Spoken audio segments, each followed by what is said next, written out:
Olá pessoal, eu sou o professor Douglas Maioli, seja bem-vindo ao meu canal. Vamos continuar com o nosso curso de Fundamentos Matemáticos para a Computação. Na aula de hoje vamos falar sobre análise de algoritmo, mas para isso a gente precisa saber um pouquinho sobre ordem de grandeza. O que é ordem de grandeza? A ordem de grandeza de uma função seria como se fosse a taxa de crescimento daquela função, ou seja, a velocidade de crescimento daquela função. Será que aquela função cresce devagar? Será que ela cresce rápido? Será que ela cresce muito rápido? Então, essa velocidade de crescimento de cada função é o que a gente vai falar que é a ordem de grandeza daquela função. Vamos começar, então, nossa aula pensando na análise do algoritmo. O que a gente pode ver de um algoritmo para falar se o algoritmo é bom ou não? Primeira coisa, a correção de algoritmo, que a gente já viu.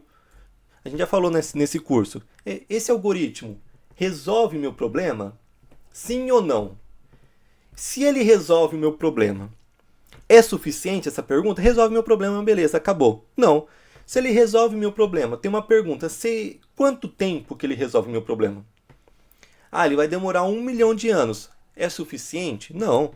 Porque ele vai resolver meu problema, mas eu vou morrer e não vou ver a solução. É legal isso? Não.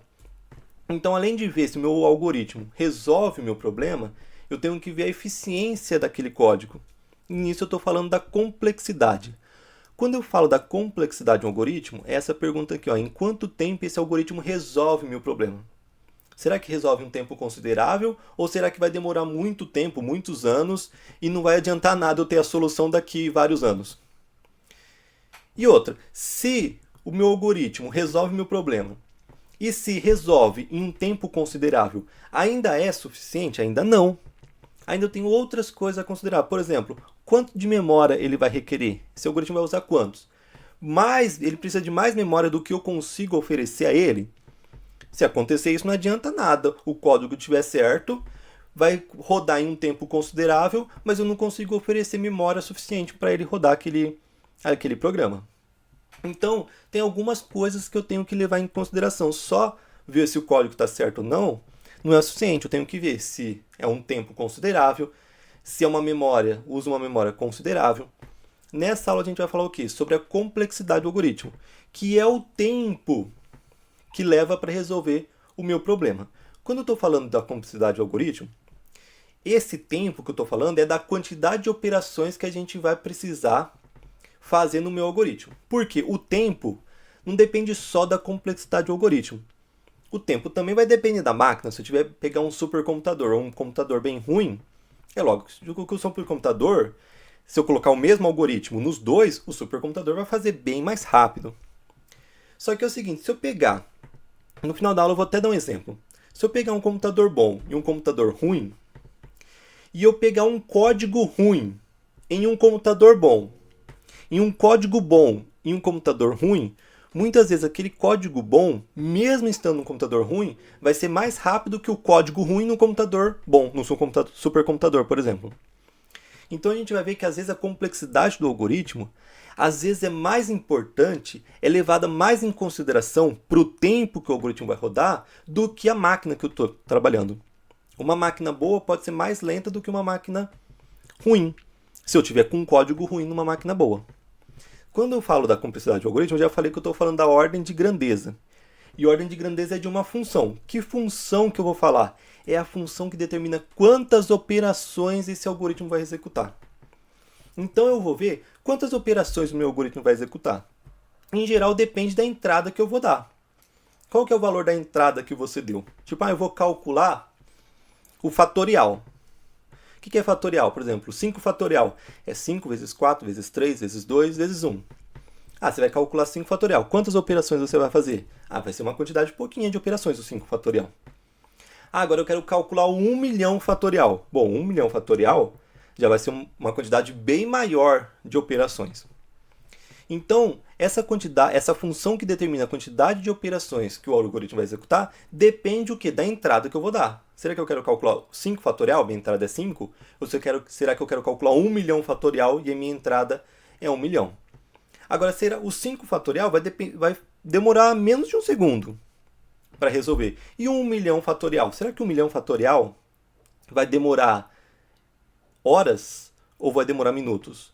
ou vai demorar décadas, ou séculos, ou milênios, ok? Depende do que? Da ordem da grandeza daquele algoritmo que eu fiz. Como que é o algoritmo que eu fiz para calcular o fatorial? Tem uma ordem de grandeza linear, tem uma ordem de grandeza exponencial, polinomial, tudo a gente vai ver nessa aula, para ver se o 1 milhão fatorial é viável ou não é. Ou, por exemplo, eu quero calcular lá os primeiros n primos. Calcula os primeiros 5 primos. O meu algoritmo para calcular os primeiros 5 primos vai ser menos de um segundo, calculo os 5 primeiros primos. E se eu quiser calcular os primeiros 1 milhão de primos, minha entrada for 1 milhão, será que ela vai demorar muito ou não? A gente vai ver, a gente pode ver depois que o fatorial, para calcular 1 milhão de fatorial, por exemplo, vai demorar um tempo menor do que calcular, por exemplo, os primeiro 1 milhão de números primos. Porque em um caso eu tenho um algoritmo que é linear. Eu vou mostrar nessa aula que o fatorial tem um tempo linear. A gente vai entender o que é esse tempo linear. Mas é um tempo bom. Agora, enquanto os números primos, eu não vou mostrar na aula. Mas os números primos, quando a gente vai trabalhar com números primos, em geral, ele não tem um tempo polinomial. Então, ele demora bem mais. Então, para calcular os 5 primeiros números primos, tranquilo. Para calcular os primeiros 1 milhão de números primos, aí já se torna um problema muito complexo, porque vai requerer uma quantidade de operações que, mesmo se eu pegar um supercomputador, vai demorar muito tempo para conseguir encontrar isso que eu quero, né? Os primeiros 1 milhão de números primos. Então é isso. A complexidade do algoritmo é o quê? É a ordem de grandeza, ou seja, a taxa de crescimento, a velocidade de crescimento da função daquele algoritmo. Que função? A função que vê quantas operações esse algoritmo vai executar.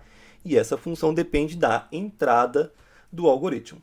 A ordem de grandeza é uma maneira de comparar a taxa de crescimento de funções diferentes, ou seja, a velocidade de crescimento de cada função. Então, por exemplo, se eu pegar aqui a função x, que é uma função linear, a função x quadrada, que é a função quadrática, e a função x ao cubo, que é uma função cúbica.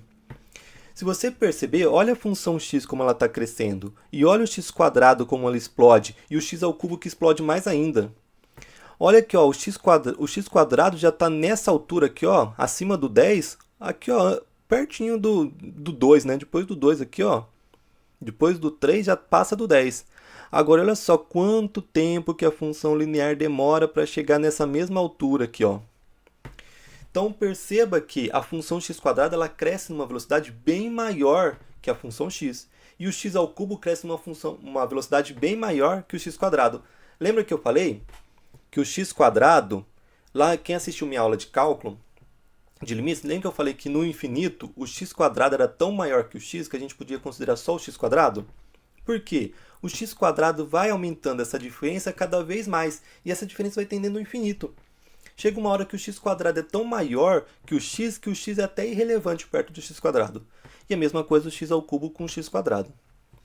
Professor, mas olha aqui, o verde está acima das duas. Olha aqui, essa partezinha, o x está até acima do x quadrado do x ao cubo. Mas o que a gente vai considerar? Vai ser a partir de um ponto. A partir desse ponto aqui que você tem. A partir desse ponto, a função x quadrado está acima da função x. E essa diferença vai aumentando cada vez mais. Então, quando a gente fala de ordem de grandeza, é a velocidade de crescimento quando está indo para o infinito. Não interessa que se tem uma parte que a verde está maior. A partir de algum momento, a função azul, que é x quadrado, passa na frente e fica aumentando essa diferença cada vez mais? Sim. Então, a ordem de velocidade do x quadrado é maior, a ordem de grandeza, né, do x quadrado, que é a velocidade de crescimento, é maior que a ordem de grandeza do x, por exemplo.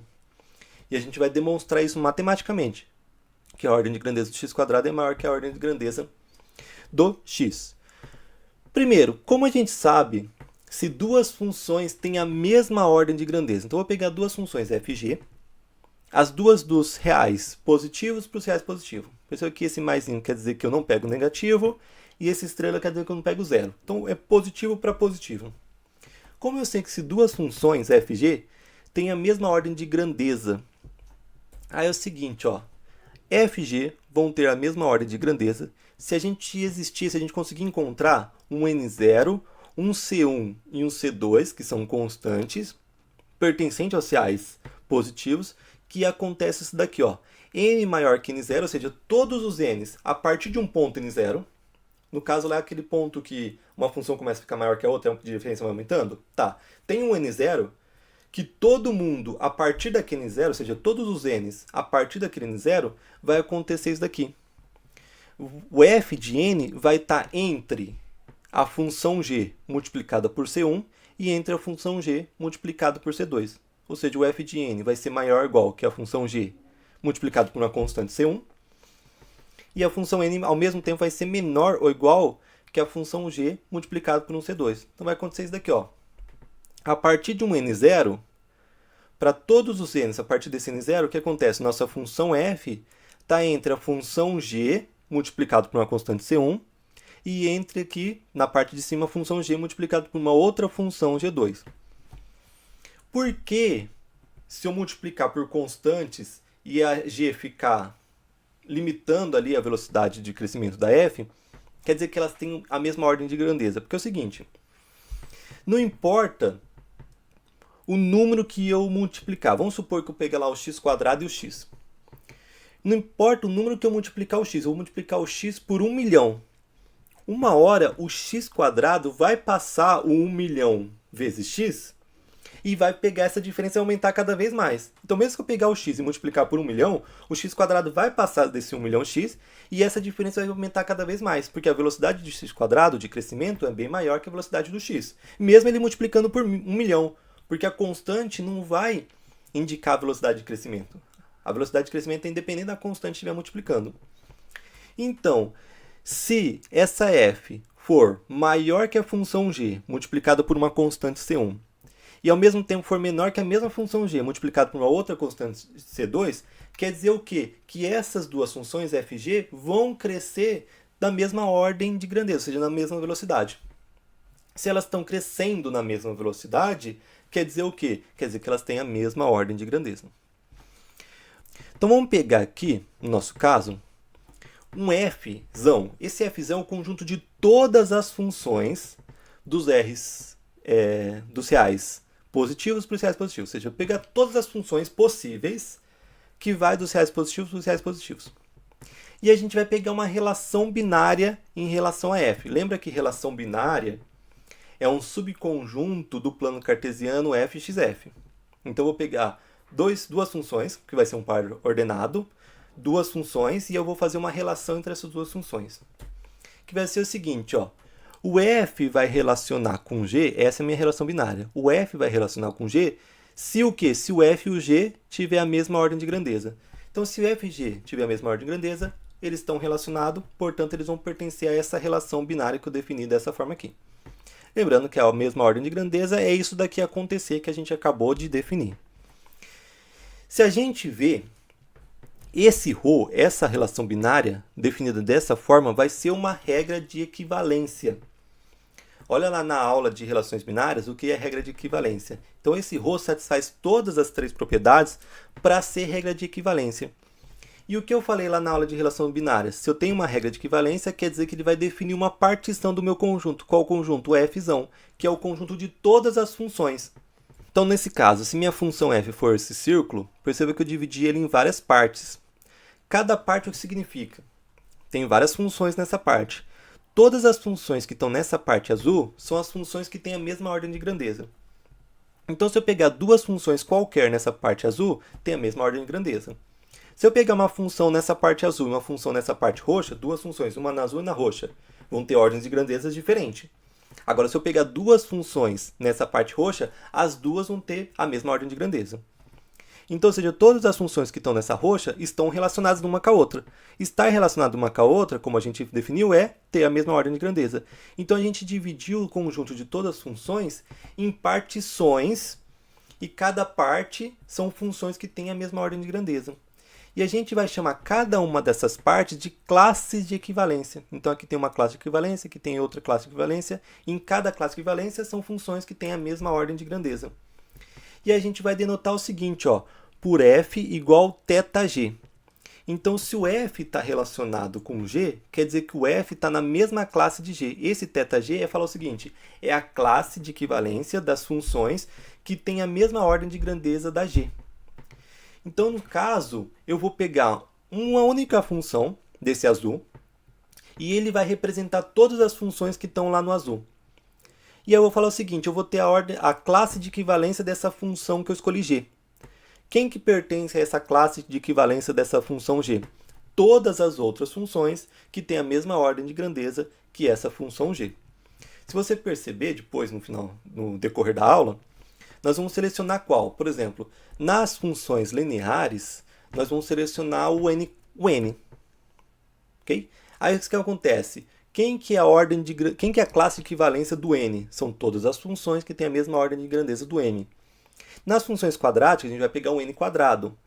Quem que é a classe de equivalência do n quadrado? Vai ser todas as funções que têm a mesma ordem de grandeza do n quadrado. Mesma coisa das funções cúbicas. Eu vou pegar o n ao cubo. Quem que é a classe de equivalência do n ao cubo? Vai ser todas as funções que têm a mesma ordem de grandeza que a função n ao cubo. Vamos pegar um exemplo aqui, ó. Vou pegar duas funções e vou mostrar que essas duas funções têm a mesma ordem de grandeza. Ou seja, satisfaz essa propriedade aqui, né? Existe o n0, c1 e c2 que satisfaz essa regrinha aqui. Então vamos selecionar. Minha função f vai ser 2n² e minha função g vai ser 5n² mais 15n menos 5. E eu vou mostrar que essas duas funções têm a mesma ordem de grandeza, ou seja, têm a mesma velocidade de crescimento. Agora, olha só. Aqui tá somando 15n, né? Então, ou seja, essa daqui provavelmente vai ser maior que essa. Não, por quê? Porque esse daqui, qual que é o maior termo? n². Esse daqui, qual que é o maior termo? n². Então, o que acontece? Lembra que no infinito, o n² vai ser tão maior que o 15n que eu vou até desconsiderar o 15n até esse 5. Então, o que acontece? Lá no infinito, o que vou levar em consideração é n². Quando o n estiver crescendo muito, o 5n² vai ser tão maior que o n que ele nem vai ser levado em consideração. Ah, mas mesmo assim, aqui está 5 multiplicando n², aqui está 2 multiplicando n², ou seja, aqui ainda tem um número maior multiplicando n². Não tem problema. Lembra que eu falei constante multiplicando, não vai fazer diferença. O que importa é a ordem de grandeza, ou seja, a velocidade de crescimento. A velocidade de crescimento dessa daqui, qual que é? Vai ser levado em consideração o n², ou seja, a velocidade de crescimento desse vai ser a mesma velocidade de crescimento de qualquer função quadrática, ou seja, do n². E esse daqui, como é uma função quadrática, também vai ter uma velocidade de crescimento igual a qualquer outra função quadrática. Então, duas funções quadráticas quaisquer sempre vai ter a mesma velocidade de crescimento. Não importa se o n² está multiplicando por 1 milhão. E não importa se está somando n ou uma constante, não importa. Se o termo de maior grau é o n² nessa e essa daqui o termo de maior grau é n², as duas vão crescer da mesma forma, ok? Vão ter a mesma ordem de grandeza. Vamos provar isso. Para provar isso, tem que encontrar o n0, que para qualquer n maior que esse n0, a gente vai ter que a função 2n², que é a função f, troquei aqui por f, vai ser maior ou igual que essa função g vezes uma constante c1, que eu tenho que achar, e menor ou igual que essa função g vezes o c2, que eu tenho que achar. Vamos começar com essa parte aqui, ó. Com essa tem que fazer duas desigualdades. Vamos começar com a segunda desigualdade, que é mais fácil. n² menor ou igual que 5n² mais 15n menos 5 vezes c2. Perceba que essa função aqui vai ser menor que essa função g a partir de um determinado momento, independente dessa função c2 aqui, do número que eu vou colocar aqui no c2. Por exemplo, pega o n1. Aqui vai ficar 1 ao quadrado é 1 vezes 2 dá 2. Aqui dá 2. Pega 1. Aqui 1 ao quadrado é 1 vezes 5 dá 5. 15 vezes 1 dá 15. 5 mais 15 dá 20. Menos 5 dá 15. Ou seja, o n1 aqui dá 2, aqui dá 15.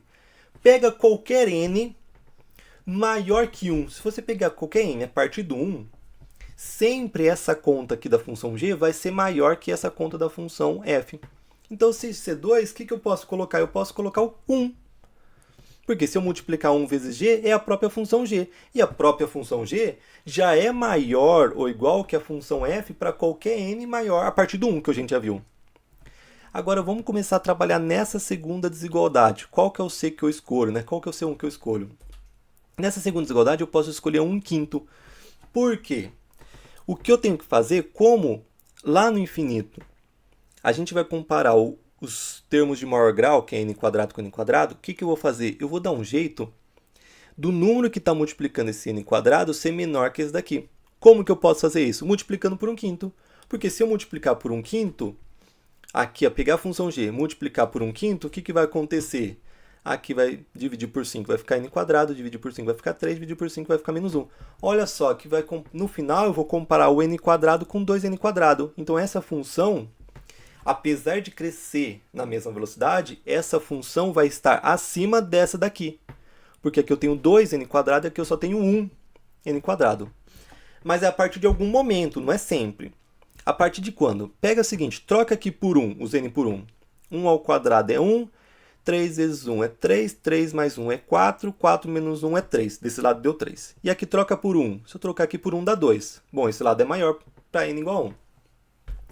Troca o n2. Bom, aqui dá 2 ao quadrado, que é 4. 2 vezes 3, que dá 6. 6 mais 4 dá 10. 10 menos 1 dá 9. Então, o n2 aqui dá 9. E o n2 aqui? 2 ao quadrado dá 4. 4 vezes 2 dá 8. Esse lado é ainda maior que esse.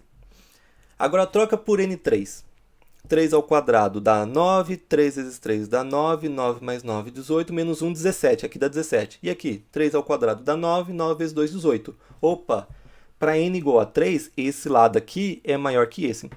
E se você perceber, para qualquer n maior que 3, esse lado aqui vai continuar maior que esse lado aqui. Então, o que acontece? O 2n quadrado é maior ou igual que essa coisa aqui para todo n maior ou igual a 3. E essa coisa aqui é o quê? É justamente a função g multiplicado por uma constante 1/5. Então, se eu escolher o C1, 1/5, e o C2, 1, essa desigualdade acontece para todos os n's maior ou igual a 1, e essa desigualdade a gente viu que acontece para todos os n's maior ou igual a 3. Então, qual o n0 que eu escolho? O 3. Por quê? Porque, realmente, para todos os n's maior ou igual a 3, a minha função f vai estar entre a função g multiplicado por 1/5 e a função g multiplicado por 1. Então, aqui eu achei o valor de C1, de C2 e n0, que eu deixo essa desigualdade válida sempre, para todos os n's maior ou igual a 3. Então, no caso, eu provei que a função f, que é 2n quadrado, e a função g, que é 5n quadrado mais 15n menos 5, têm a mesma ordem de grandeza. No caso, como eu falei, qualquer função quadrática vai ter a mesma ordem de grandeza. Então, qualquer função linear tem a mesma ordem de grandeza que outra função linear. Qualquer função quadrática tem a mesma ordem de grandeza que outra função quadrática. Qualquer função cúbica tem a mesma ordem de grandeza que outra função cúbica. Não interessa se a função cúbica está somando n quadrado, está somando n, está multiplicando por uma constante muito grande, não importa. Toda função cúbica tem a mesma ordem de grandeza que qualquer outra função cúbica.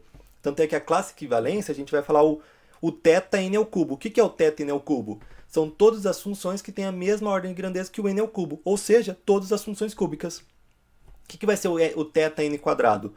O θ n quadrado vai ser todas as funções que têm a mesma ordem de grandeza que o n quadrado, ou seja, todas as funções quadráticas. Então, no caso aqui, eu posso falar que esse f aqui está na mesma classe de equivalência que esse g aqui. E ambos estão na mesma classe de equivalência do n quadrado. Eu posso escolher o n quadrado para representar.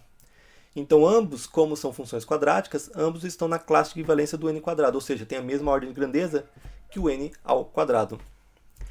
Agora, vamos pegar um exemplo que não tem a mesma ordem de grandeza. Aqui, ó, o f de n igual a n e o g de n ao quadrado, ou seja, uma função linear não tem a mesma ordem de grandeza que n ao quadrado. Se tivesse a mesma ordem de grandeza, a gente tinha que achar um n0, um c1 e um c2, que valia essa propriedade aqui. Mas o que eu vou fazer? Eu vou mostrar que isso daqui é impossível.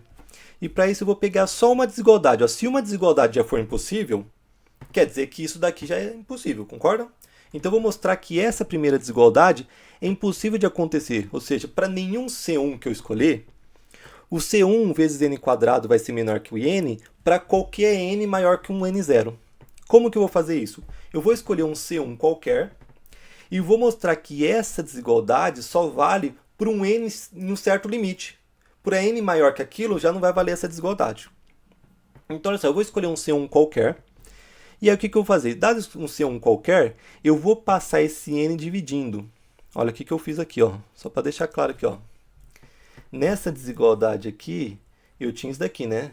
C1 vezes n quadrado menor ou igual a n. Aí eu escolhi um C1 qualquer. Eu passei o n dividindo. Mas quando eu passo o n dividindo, que número que está escondido aqui multiplicando o n? É 1. É 1 que fica. E o n passou dividindo. Aí eu corto o segundo n com esse n. Fica o quê? C1 vezes n menor ou igual a 1. Beleza? Foi isso que eu fiz. Então eu escolhi um C1 qualquer.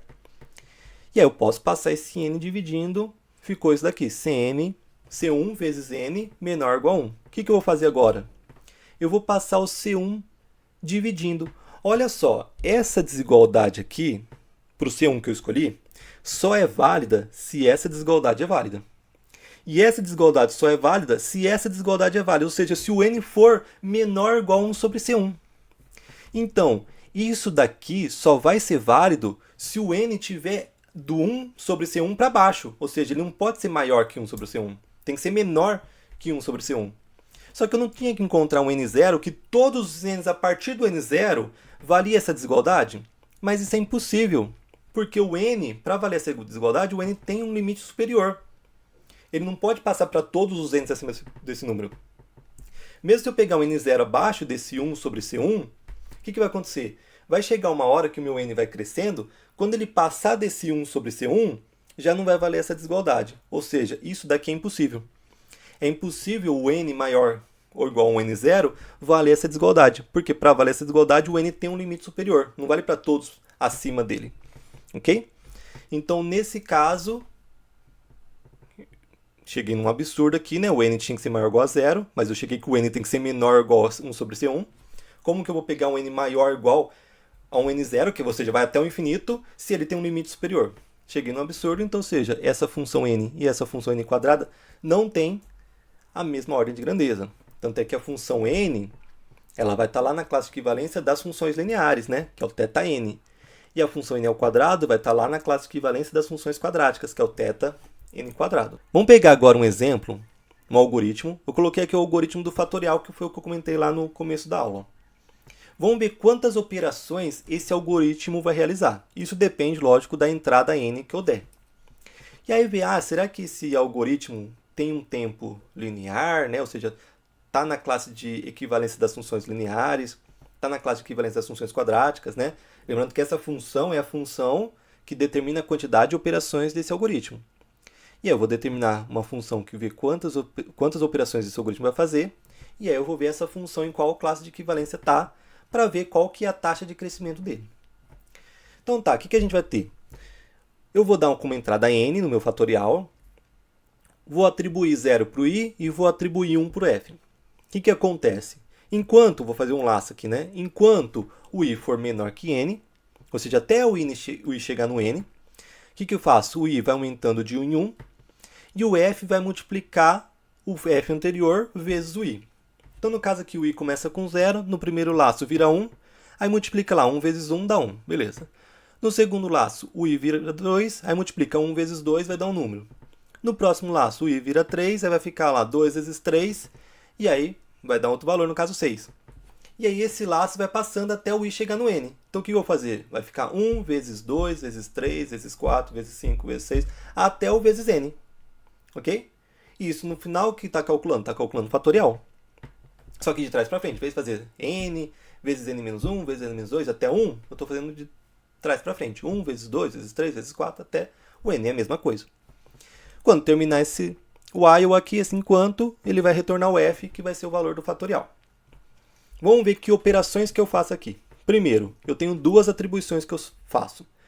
O i vai receber 0, o f vai receber 1. Duas atribuições. Aqui, eu vou fazer uma comparação. O i menor que n, aí eu vou perguntar para o algoritmo, né? É uma comparação. Eu vou fazer uma soma. Eu vou fazer um produto. E depois desse while todo, eu vou fazer um retorno.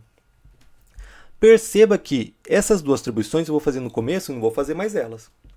E esse retorno eu vou fazer no final, eu vou fazer só uma vez ele.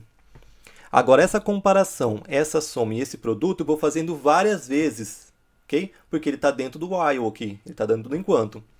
Então, eu vou fazer quantas vezes? N vezes, porque vai ter N interações. E esse N depende da minha entrada. Então, eu vou fazer essas três operações aqui N vezes. e eu vou fazer duas aqui e eu não vou repetir, e mais uma, ou seja, eu vou fazer 3n operações, mais 2, mais 1, mais 3. Então, a quantidade de operações vai ser o quê? 3 vezes n mais 3. Perceba que essa função aqui, que me diz a quantidade de operações que eu vou realizar nesse algoritmo, é uma função linear. Se ela é uma função linear, quer dizer que ela está na classe de equivalência das funções lineares. Então, eu posso dizer, aqui eu vou dizer, que esse algoritmo ele tem um tempo linear. Por quê? Ele aumenta de forma constante, e isso é legal. Algoritmo de tempo linear é legal. Tem algoritmos mais lentos que linear? Tem. Por exemplo, logaritmos. Eles crescem de uma velocidade mais lenta até que o linear. Mas o linear já é legal. Se eu tiver uma coisa linear, beleza, ótimo. Então isso daqui, se eu quiser calcular, por exemplo, 1 milhão fatorial, pode ser que 1 milhão fatorial não tenha espaço para representar esse número gigante. Mas eu posso considerar que eu vou fazer essa operação em um tempo legal. Aí, ok. Depois que eu encontrei a função que expressa a quantidade de operações que o algoritmo vai executar, em que classe de equivalência que ele vai estar e qual que é o nome. Eu já até adiantei alguns nomes, né? Então, por exemplo, se essa função que fala a quantidade de operações for uma função linear, ele vai estar lá na classe das funções lineares, né? Que a gente fala aqui, então, que essa função, esse algoritmo é de ordem linear. Ou eu posso falar também que esse algoritmo tem um tempo linear. Aí eu posso ter lá o n quadrado, né? Ordem quadrática, n é o quarta, ordem n é a quarta. Mas eu posso falar também que é ordem polinomial. Tudo que for n elevado a algum número, isso daqui vai ser ordem polinomial. Linear é polinomial? É polinomial também. Todo linear é polinomial. O n quadrado, n ao cubo, n à quarta, é tudo polinomial. Enquanto eu tiver polinomial, ainda está tranquilo. Ok? Ainda está beleza, polinomial. O problema é quando fica maior que polinomial, pior que polinomial. O que é pior que polinomial? Um exemplo. 2 elevado a n, 5 elevado a n, que são as que têm ordem exponencial. Se tiver ordem exponencial, aí já não fica tão legal. Ordem exponencial é o pior. Se você tiver um algoritmo de ordem exponencial, é aquele algoritmo que vai demorar séculos para ser resolvido. Aí eu posso ter um algoritmo constante, por exemplo, eu vou chamar de O de 1, o θ de 1, desculpa. O θ de 1 seria o quê? Todos que têm ordem constante. Por exemplo, vamos pegar um algoritmo que ele vai dar uma entrada e ele só vai falar se aquele valor de entrada é maior que 10 ou menor que 10. Ok? Então, o que ele vai fazer? Ele vai pegar como entrada 1. Aí ele vai comparar. 1 é menor que 10? É. Então, ó, esse número que você colocou é menor que 10. Eu vou dar entrada a 1 milhão. Ele vai comparar. O número que você colocou é maior que 10? É. Então, eu vou falar, ó, esse número que você colocou é maior que 10. Então, percebe que nesse caso a entrada pode ser 1, pode ser 5, pode ser 1000, pode ser 1 milhão, pode ser 1 trilhão. A quantidade de operações é a mesma sempre, é constante. Então, eu posso ter, caso raro, mas eu posso ter um algoritmo que tem uma quantidade de operações fixadas independente da entrada. Então, aí vai ter esse caso aqui do θ1, né? Ou seja, são todas as funções constantes. E aí, só para falar um pouquinho mais, algumas nomenclaturas a mais, aí a gente vai ter o O grande e o O pequeno. Cuidado que a gente tem o θ. O θ é para falar classe de equivalência do n, ou seja, tem exatamente a mesma ordem de grandeza que o n. Então, qualquer função que pertence a essa ordem, esse θn, vai ter a mesma ordem de grandeza que o n. Agora, o O grande, se eu falar que o f é igual ao O grande, o O grande significa o quê? Que esse f tem uma taxa menor ou igual a g. Então, se eu falar O grande, não precisa ter f e g a mesma ordem de grandeza. O f pode ter uma ordem menor que g. Então, quem pertence ao O grande de g? Todas as funções que têm uma ordem de grandeza menor ou igual a g. E se eu falar o O pequeno, são as funções que têm uma taxa de crescimento estritamente menor que g. Okay? Então, o θ, g, são todas as funções que têm exatamente a mesma ordem de grandeza que g. O O grande g são todas as funções que têm uma ordem de grandeza igual ou menor. E o O pequeno g são todas as funções que têm a ordem de grandeza estritamente menor que g, não pode ser igual. Então, posso falar o seguinte, ó. Se o f é igual ao O grande g, ou seja, pertence ao O grande g, seguinte, ou o f tem a mesma ordem de grandeza que g, ou f tem uma ordem de grandeza menor que g, ok? Então, se o f está no O grande G, ou ele tem a mesma ordem de grandeza que G, que é isso, ou ele tem uma ordem de grandeza menor que G. Por exemplo, aqui, ó, se eu pegar, vamos pegar o ON quadrado, tá? O ON quadrado. Se eu pegar lá 5n quadrado, tá? 5n quadrado tá no ON quadrado? Tá, porque ele tem uma ordem de grandeza igual ao n quadrado. Então tá. Se eu pegar o 3n, tá no O grande n quadrado? Tá, porque ele tem uma ordem de grandeza menor que ON quadrado. Se eu pegar o 10, por exemplo, o 10 tá também, porque tem uma ordem de grandeza menor que n quadrado. Então o O grande n quadrado, eu posso pegar qualquer função quadrática, qualquer função linear, qualquer função constante. Porque é uma ordem de grandeza igual ou menor. Agora, no caso, se eu pegar o θ n quadrado, só, nos 3 exemplos que eu dei, só o 5n quadrado que pertence ao θ n quadrado. Porque é a única que tem exatamente a mesma ordem de grandeza que o n quadrado. Agora, se eu pegar o O pequeno n quadrado, aí seria o 3n e o 10, que são os que têm uma ordem de grandeza estritamente menor que o n quadrado. Cuidado que o 5n quadrado não está no O pequeno n quadrado, porque o O pequeno é estritamente menor, não pode ser igual. Okay? E eu também tenho o seguinte, ó, se um problema possui um algoritmo de tempo polinomial para resolvê-lo, dizemos que ele é tratável. Caso contrário, dizemos que ele é intratável. Então é o seguinte, eu tenho um problema para resolver. Eu vou criar um algoritmo. Lógico que, dado um problema, dá para se criar vários algoritmos diferentes para resolver aquele problema. Se o algoritmo que eu criei para resolver aquele problema for um algoritmo de tempo polinomial ou menor que polinomial, então a gente fala que ele é tratável, porque é viável a sua execução em um tempo considerável. Agora, se eu tenho um algoritmo, se eu tenho um problema, e eu tenho um algoritmo que resolve aquele problema, só que é um algoritmo que não tem um tempo polinomial, ou seja, tem um tempo maior que polinomial, por exemplo, um tempo exponencial, aí ele já se torna intratável. Porque se ele não for de tempo polinomial, for um tempo maior, no caso exponencial, ele vai demorar muito tempo, mais tempo do que eu preciso para esperar a solução daquele problema. Tem problema que dá para se criar algoritmo polinomial e dá para se criar algoritmo não polinomial? Dá, tem problema. Hoje, existe problemas que só existe algoritmo não polinomial? Hoje existe problemas que são intratáveis, né? Que até o momento são intratáveis. Não que ele vai ser intratável para sempre. Pode ser que futuramente esse problema a gente descubra um algoritmo polinomial que resolve ele e aí ele se torna tratável.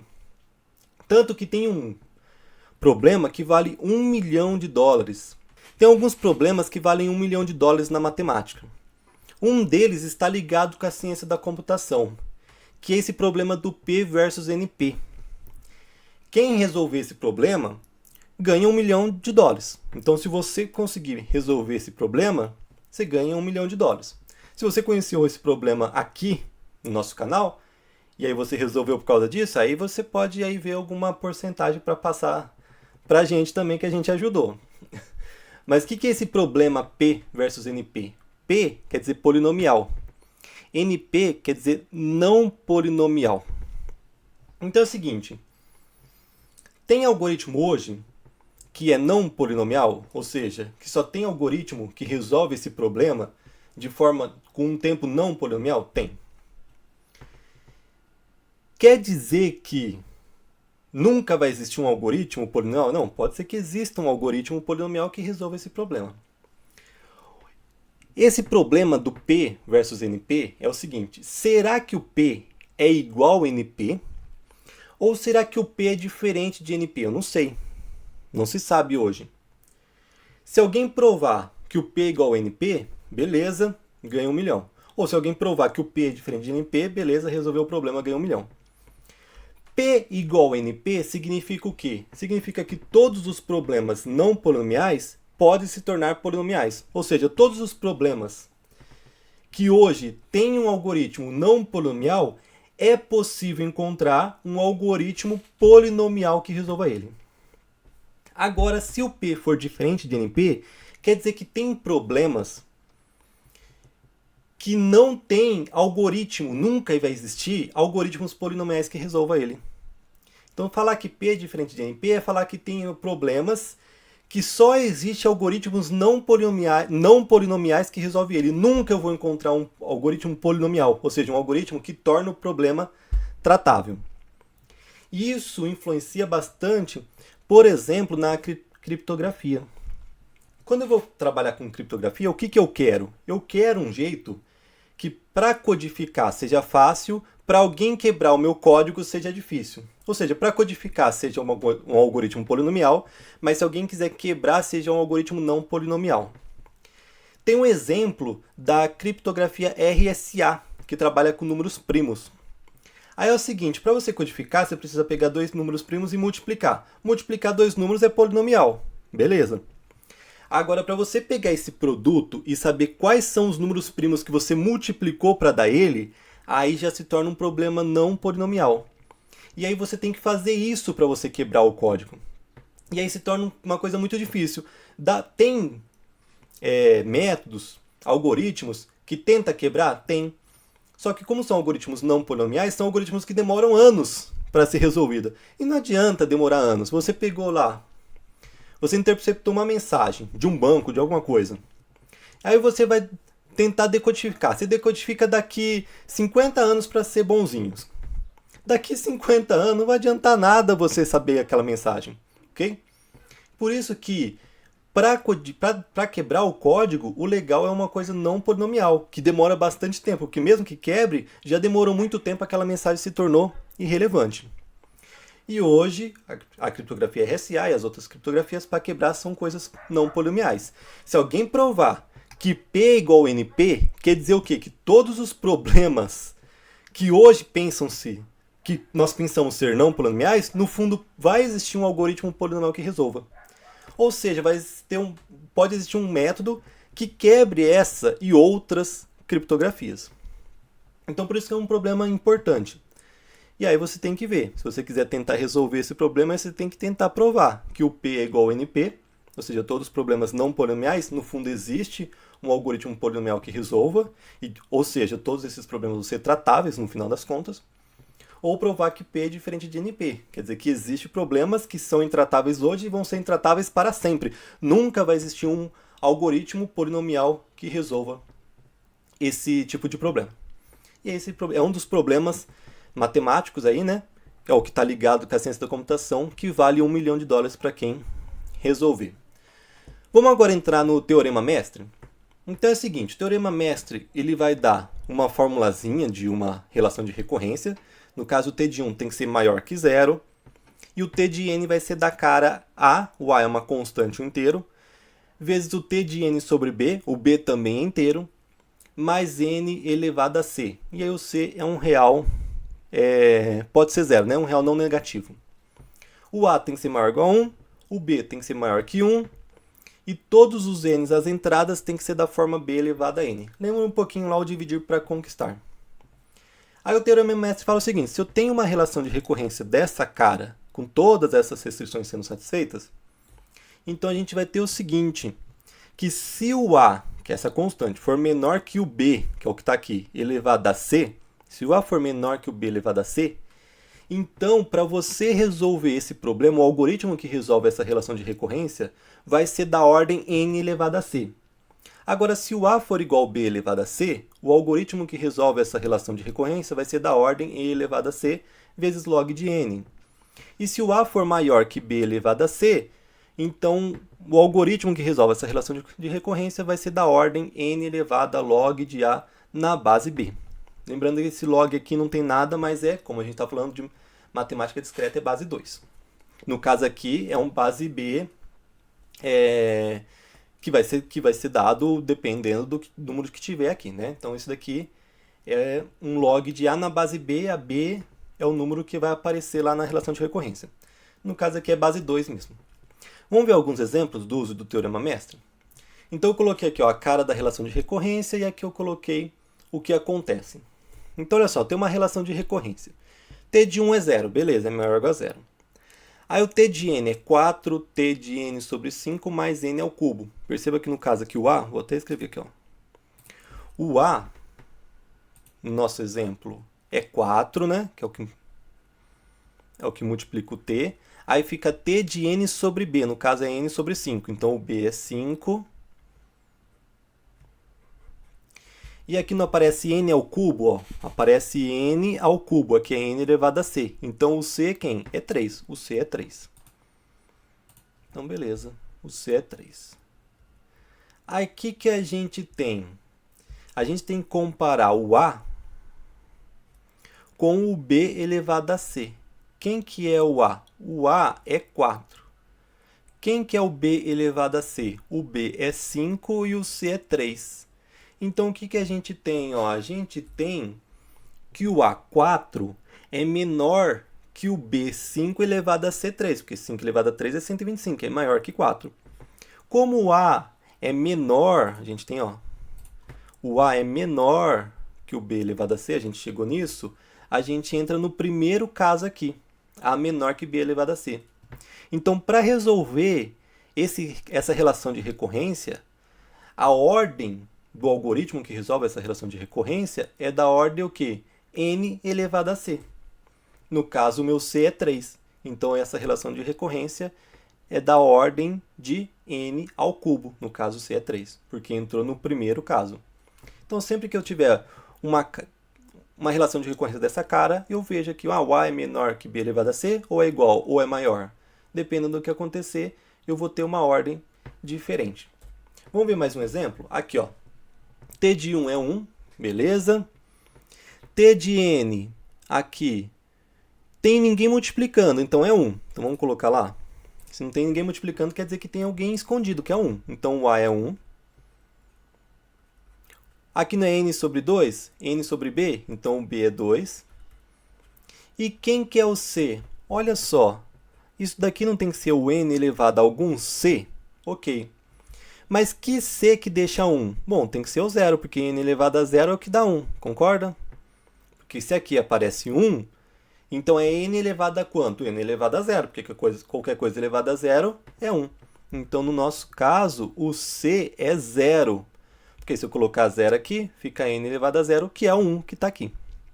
Ok, então nesse caso o a é 1, o b é 2, o c é 0. Aí eu tenho que comparar o a com o b elevado a c. Quem que é o A? O A é 1. Quem que é o B? É 2. Quem que é o C? É 0. 2 elevado a 0 é 1. Opa, ficou igual, né? O A é exatamente igual ao B elevado a C. Se o A é igual ao B elevado a C, então o algoritmo que resolve essa relação de recorrência vai ser da ordem n elevado a c vezes log de n. Ó, então o algoritmo que resolve a relação de recorrência vai ser da ordem n elevado a c, no caso o meu c é 0, vezes log de n. Só que n elevado a 0 é 1, qualquer coisa elevada a 0 é 1. 1 vezes log de n vai ficar log de n, ou seja, esse n elevado a 0 transforma em 1, multiplica por log de n, fica log de n. Então o algoritmo que resolve a relação de recorrência é da ordem log de n. Então você vê, Teorema Mestre não é difícil de utilizar ele, né? É só ver se tem essa carinha aqui, a relação de recorrência. Só verificar, comparar o a com b elevado a c. Se for menor, vai valer isso. Se for igual, vai valer isso. Se for maior, vai valer isso daqui.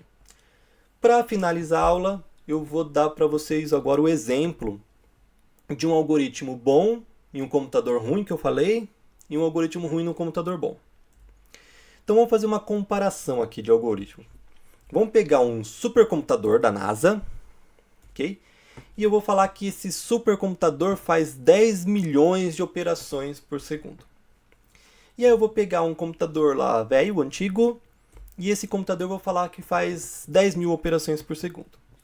Só uma coisa, esses números aqui não estão de acordo com a realidade. Os supercomputadores fazem uma quantidade muito maior que 10 milhões de operações por segundo.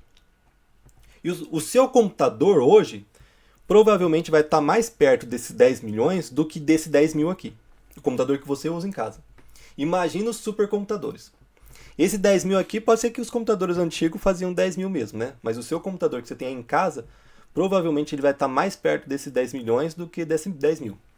Só que eu estou usando números baixos só para um número mais baixo com o computador tradicional e um número mais baixo com o supercomputador, só para a gente conseguir fazer as contas mais fácil. Mas aí eu deixo uma tarefa para você. Pesquisa aí no Google quantas operações por segundo um supercomputador faz. Procura lá, supercomputador, operações por segundo, ou computador mais rápido do mundo, operações por segundo. Aí ele vai falar assim, ó, faz não sei quantas operações por segundo. Aí você pega esse número e escreve com números, porque não vai estar escrito 10, 1, 0, 0, 0, 0. Vai estar escrito lá 10 quatrilhões, pentalhões de operações por segundo. Aí escreve esse número e vê quantos zeros você colocou, para você ver quantas operações que hoje um supercomputador faz por segundo. Eu não vou colocar aqui, porque hoje é uma quantidade, né? Futuramente, se você estiver vendo esse vídeo daqui um ano, 2 anos, 3 anos depois que eu gravei, com certeza vai ser um número bem maior. Mas aí faz a sua pesquisa hoje. Quantas operações um supercomputador faz por segundo? Aí você vai se espantar pelo número. É um número bem grande, com certeza. Se hoje é grande, imagina quando você estiver vendo o vídeo. Mas tudo bem. Então, só para a gente fazer a conta ficar mais fácil, eu deixei o seguinte. Eu tenho um computador que faz 10 milhões de operações por segundo. E tem um computador ruim que faz só 10 mil operações por segundo. Se você ver, esse computador aqui é 1000 vezes melhor que esse computador aqui. Esse seu computador é 1000 vezes melhor que esse computador. Então é o que importa pra gente. Eu vou colocar um algoritmo aqui nesse computador e aqui nesse computador. O que importa pra gente aqui, que esse é 1000 vezes melhor que esse daqui. Só que eu vou colocar um algoritmo bom aqui e um algoritmo ruim aqui. Tá, o que a gente vai fazer? Quem que vai programar nesse computadorzinho ruim aqui, antigo? Vai ser essa moça aqui. Vocês conhecem essa moça? Ela chama Margaret Hamilton. Ela que fez o programa, o código, que possibilitou o Apollo chegar e ir até a Lua. Então ela que fez o código, o programa, que fez o homem chegar na Lua. Outra tarefa também, pesquisa o nome dela, Margaret Hamilton, e assiste também, se você não assistiu, o filme Estrelas Além do Tempo. Fala de outras mulheres que também ajudaram, no caso matemáticas, né, que também ajudaram a NASA e ajudaram também nesse caso do homem chegar, do ser humano chegar até a Lua. Então pesquisa sobre a Margaret Hamilton e vê sobre a Estrela Além do Tempo, que fala de outras mulheres que também trabalharam na NASA, né, e também são cientistas super reconhecidas, né, e que ajudaram muito na evolução aí da nossa ciência da computação. Então tá, ela vai programar esse computador ruim aqui, antigo.